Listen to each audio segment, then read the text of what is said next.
got some good questions here. We've got a whole bunch of folks, got the microphones, right? Why don't we start off by introducing ourselves and what your area of recovery, your sobriety date, and we can start with Miss Rochelle. I'm Rochelle, a grateful Christian in recovery from drugs, alcohol, and codependency, and my sobriety date is January 15th, 2012.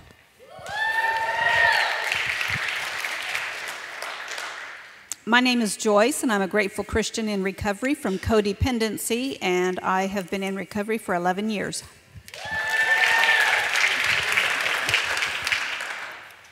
My name is, hello? Good?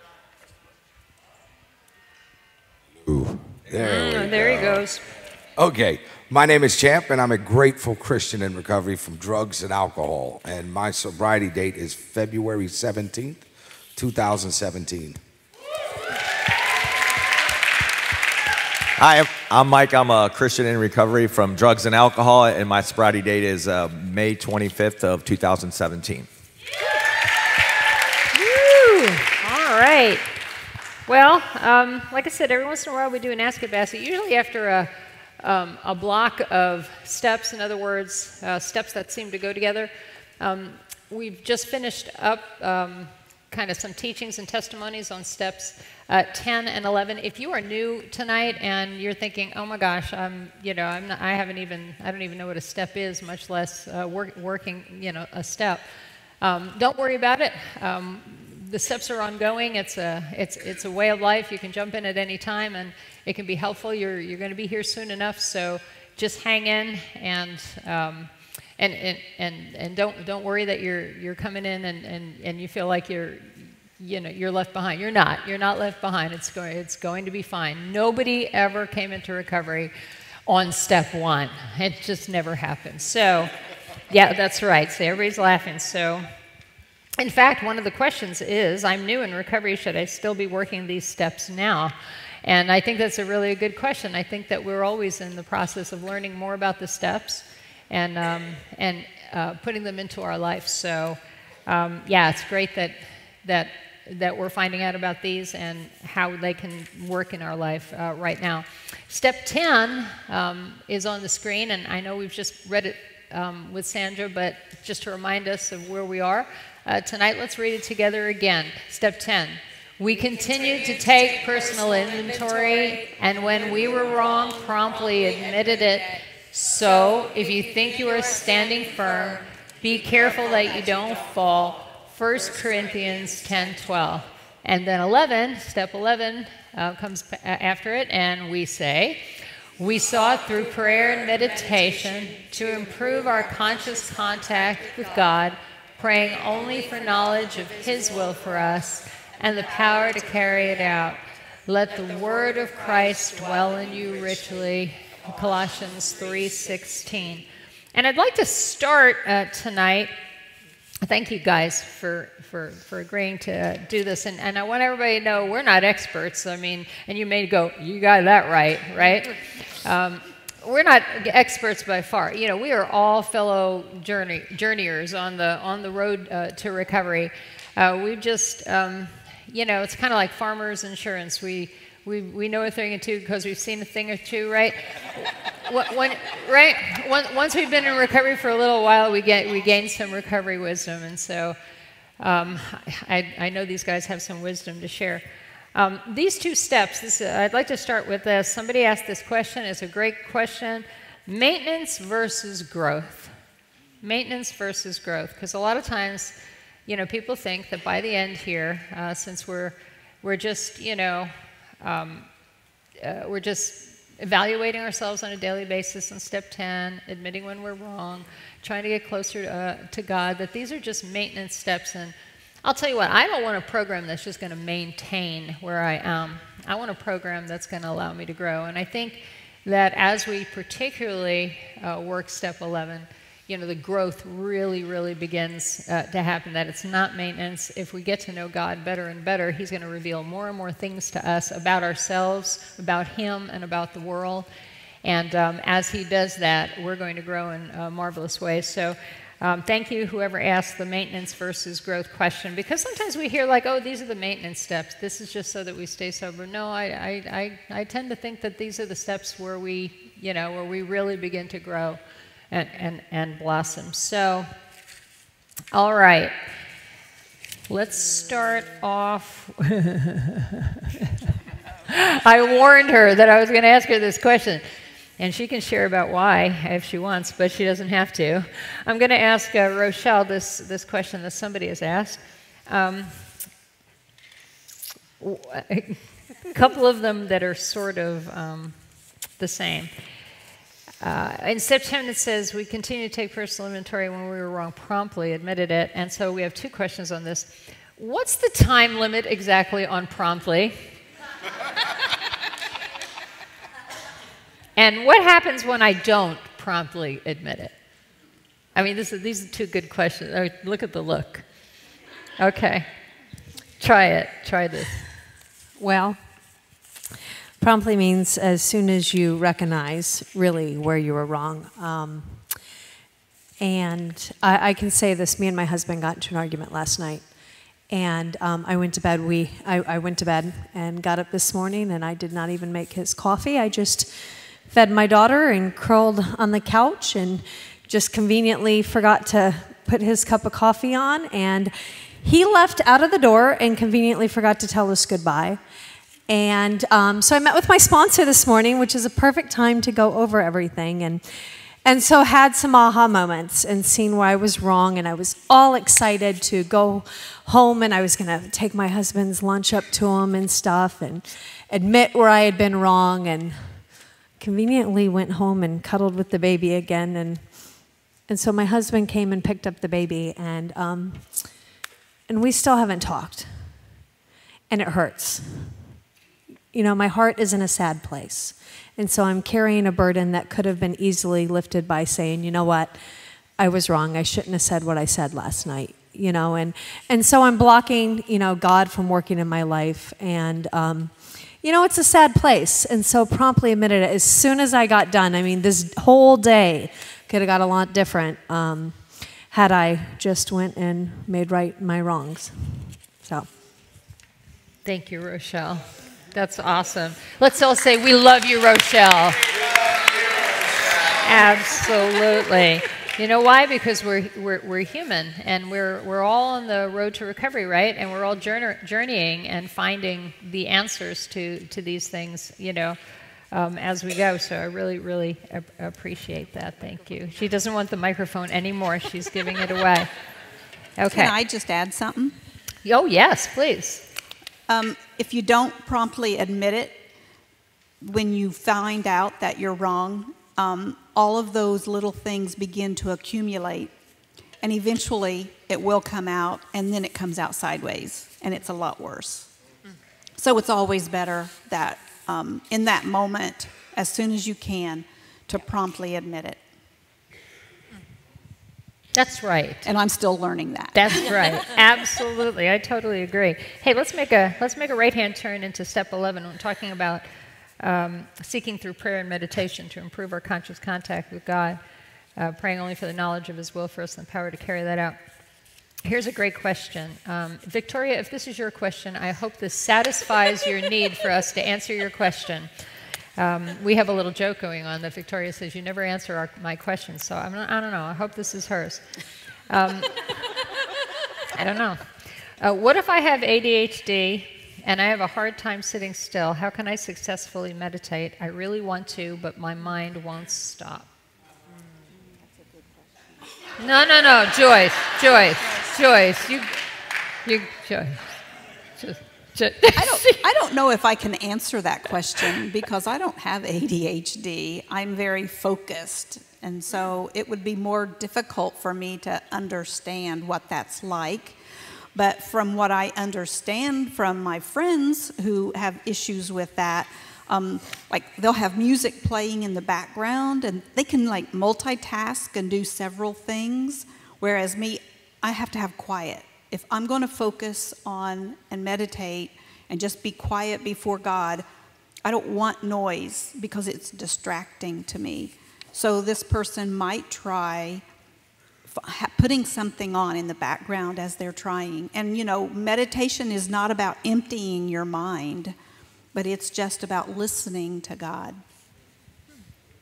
That's great. Thank you, Joyce. I think that's very helpful. How about you guys? Any shiny squirrel people over there? Well, yeah, that's what I was going to say. I don't have H. What is it? See? Yeah, I can't even say it. There But we go. I have squirrels. I mean, I do. Like, I can't sit down. Like, I'm very hyper, kind of, sort of, and my mind goes always. In the morning, I was talking to my sponsor about this. I'm like, I can't sit down for more than like 2 minutes.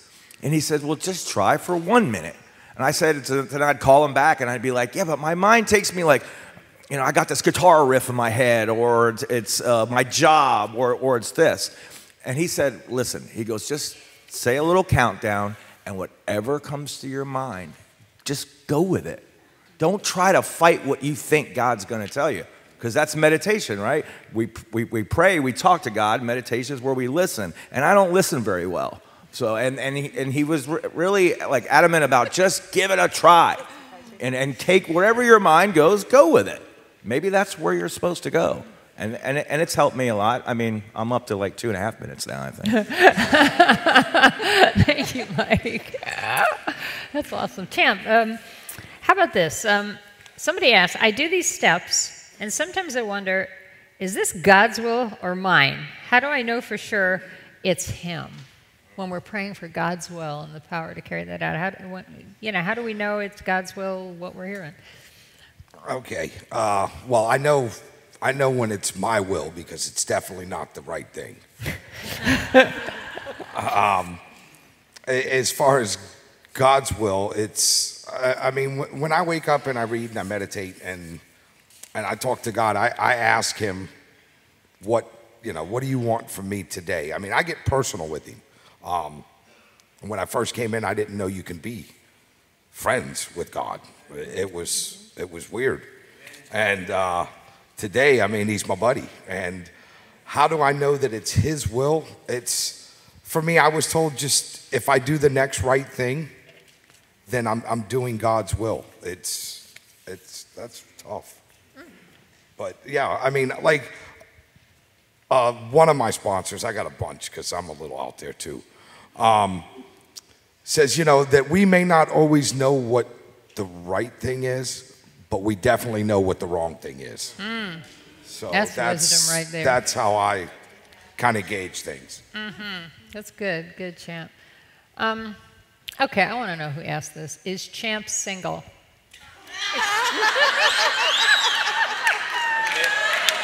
You guys, you are Chris, sick. thank you. Sick. Totally. Not well at all. However, somebody also said, I love you guys, thank you. So that's nice. Thank you. That's nice on top of that. We love you too. Okay. I kind of like to take a shot at this because this is a great question. It says, there are two that are kind of along the same line. It says, in secular recovery groups, they say, God as we understand Him. In other words, we saw through prayer and meditation improve our conscious contact with God as we understand Him, praying only for knowledge of His will for us and the power to carry that out. So in secular recovery groups, they say God as we understand Him in step 11. How does one improve their conscious contact with God if they don't read the Bible? It's a good question. And another one was kind of like a statement. Somebody wrote, God is the answer, talk about staying with the Lord. And I think that's both, that kind of goes together a little bit for me. For me, I never think about the outside recovery groups as being secular. Secular makes it sound like God isn't in those rooms. And God actually, I believe, is very much in traditional recovery meetings. I feel that, at least for me in my story, it was a bit of a pre-evangelism, let's call it that way, opening my mind to God in any way, shape, or form, as long as it's not me. When I was my own God, I got into trouble. And so I believe that traditional recovery is a place where people like me can go and learn that there is a God and I'm not that God. However, I don't think that traditional recovery groups are meant to really teach us who God is. They're meant to teach us recovery practices. It's sort of the same way as the way I look at it is when we go to the doctor with a large gash on our leg from the chainsaw when we were doing our yard work. We're not asking whether or not they understand Bible verses before they stitch us up, because it's a hospital and that's what they do. They know about medical things, and so we go to the doctor and we get our medical things done. Well, it's the same thing with traditional recovery groups. Traditional recovery groups have been learning a lot for years and years and years about the process of recovery. In order to learn more about God as I understand Him, I come to Celebrate Recovery, I come to church, I open the Bible, I start reading, and it's my responsibility, once God opens my mind in step 11, that to understand Him more. And then I begin to do that, and He begins to reveal Himself to me more. And so I kind of would love, if I had a personal preference, I'd love to keep God as we understood Him in this step, because I continue to understand Jesus more and more and more all the time. I have not reached my top understanding of God and how He works in my life, and I hope to continue to grow and grow and grow in understanding Him more and more.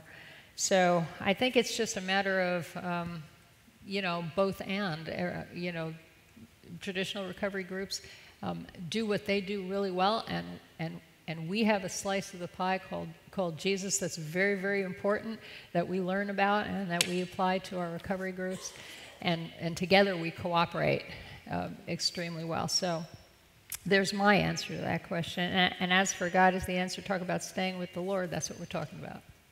We're talking about staying with the Lord. Because it's really all about growing in God's grace. That's what recovery is all about. So, can I add to that? Yeah, please do. Okay. I know when I first came into the rooms, I was not a Christ follower. I did not believe in God one bit.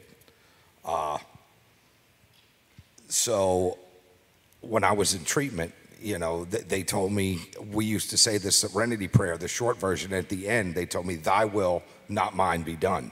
And I didn't know what that meant. And the woman pointed up, "Thy will, not mine, be done." Something started to click, And what I've said in my testimony before, God led me to AA, and I didn't believe in Him. And I do believe that AA is leading me closer to God. Like I said, people were afraid. And I told my sponsor the day I got him out, I'm not doing church. I'm not doing that. And now I know I can't do life without it.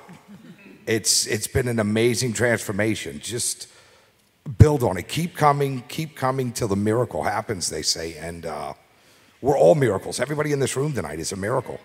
We really are. And I'm blessed to be up here. I'm blessed to have such great friends up here. God, as we understand Him, I'm never going to understand Him totally. But I'll keep coming back and trying. Thanks, Champ. Along the lines of what he said, I was 7 or 8 years sober before I began to learn Jesus was my higher power, and my sobriety was actually very, very, very good up until that time. I was in secular recovery, traditional recovery, and it was great. And I remember when I came to Christ, I remember thinking to myself, okay, so what's the deal? Everybody says you need Jesus, and I managed to have 7 or 8 years of sobriety without Jesus. What's the deal with that? And I couldn't really understand how that worked. And so I asked a pastor friend of mine, and I said, how does that work? I didn't believe in Jesus for years. Didn't believe in Jesus. I mean, what's all this needing Jesus stuff about? And he said, well, did you ever pray when you were in your those years of sobriety without Jesus? Oh yeah, I prayed to all kinds of things: mother, father, sister, fire walking God, everything. I did, everything you could think of. And I said, of course, I prayed all the time. And he goes, but you prayed? I said, yeah, I did, but not to Jesus. I didn't know Jesus. And he looked at me like I was a bug under a glass, and he said, well, when you were praying, don't you think Jesus knew who He was? And it was like mind blow. It was like mind blow. I was like, oh, I see. He was calling me. He was leading me. That was, you know, he was listening. He knew who he was. I didn't, but he did. And I was like, oh, okay, thank you. Thank you for clearing that up. And I've never had a problem with it again. Let me ask Rochelle a question here. Somebody wants to know, what was a turning point in your recovery? Turning point. You know, I'd say I had a lot of turning points, but my 10, 11, and 12, when I really drew close to seek God, I got to a place where I think in the beginning I wasn't able to be honest about everything. There was a lot of things that I still wasn't too sure about. But when I started getting to my step 10 and 11, I became aware of who I really was and what was really going on. And my desire to get honest and to really desperately seek transformation came alive. You know, the first couple years, it was just staying away from a drink or a drug. You know, really. It was just, you know, make it through without using. And eventually, my desperation to just, you know, when I said earlier about my heart being heavy today, it stinks. Like, I don't like to be in this place that I've been in today. You know, I don't like to have an issue with a relationship. You know, and I've done so much and worked so hard to come close to God. And so I really think a big turning point was when I really started working that step and God started working and I wanted to get honest and I just solely desired to be a better person and to walk and to love like Jesus did. That's awesome. Thanks, Rochelle. Thanks for sharing that. Joyce, did you have a turning point in your recovery? Well, I was raised in church, so all this talk about Jesus, I mean, I was very familiar with Jesus, so that was not anything new. But I felt like there was something missing, even though I had been around the church, I'd read my Bible. But what recovery did was take me to a deeper level of getting out of perfectionism and seeking my own way and really following God. And it was you out there being that model for me that helped me learn how to be honest with myself, because I didn't even know I wasn't being honest. And I think that was really the turning point in my recovery, really, that recognizing that I'm not God, only He is God, but then what did that mean for me? It was a turning point. Awesome. Yeah, where the light bulb comes on and it's like, oh my gosh. Okay, here's a question, and this is the last one we're going to ask, and here's honesty time, okay? Step 10 says, we continue to take personal inventory, and when we were wrong, promptly admitted it. That's what the step says, and the question from somebody says, do you do step 10 every day? Do you do step 10 every day? And I will start. It is my goal to do step 10 every day, but I find myself many times not doing that. And you know when it's the hardest to do is when I know that there's something that I need to promptly admit. That becomes the hardest time to do it. But I think Rochelle explained it really well. That's basically my sinful nature that wants to keep me sick. It wants to keep me in the pits, or wants me to be right rather than being content with God and myself and the world. And so, do I do step 10 every day? No, but is it a goal of mine here on the cusp of my 33rd year of recovery to get the hang of it? Yes. Yes, it is a goal. How about you? You know, we all know that, you know, I did not today. So it's right? Yeah, it's, again, same as Arlene. It's something I strive to do. It's something that I really strive to do. And life is good when I do, and life is not good when I don't. Yeah, I would say the same. I'm being honest, I don't every day, much as I wish that I could say that I did. Sometimes I'm just not ready. Yeah. Sometimes when God starts trying to point things out, or I'm mad at my husband, no, I was right and he was wrong. And I'm going to stay mad. I hear you, sister. And eventually, as I get before God, God starts, revealing and showing me the part that I played. And it's very humbling. Sometimes I do go and I say to him, I'm sorry, or, I clarify things. Sometimes I don't. Thanks, Troy. Yeah, he's like, I don't want to do it. Okay. Mike probably does it every day. Yeah, I kind of, it took practice. My sponsor made that clear to me that just once a day, that's step 11. And like in the now, you got to practice. I try to keep it simple. Like in the beginning, I'm like, all right, I'd pray in the morning, God, I want to try to be pure, honest, unselfish, and have love.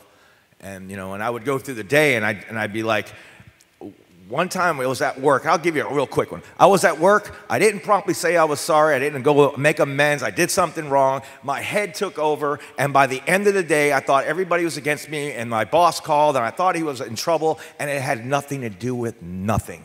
Nobody even thought any of that when I got to the shop. And my head was all over the place. I was a mess. And then by learning to keep doing that, and now when I know when things are wrong and I need to go amend something or fix something, or clean my side of the street, it's so much easier. I can look the world in the eye now. I know I'm wrong. Or if I'm doing anything in life and I admit things, that's when I can grow and be honest with myself and maybe learn better next time. And it also clears this channel. I never understood what they meant by a channel. If I'm all in my head like that, how the heck am I going to listen to God?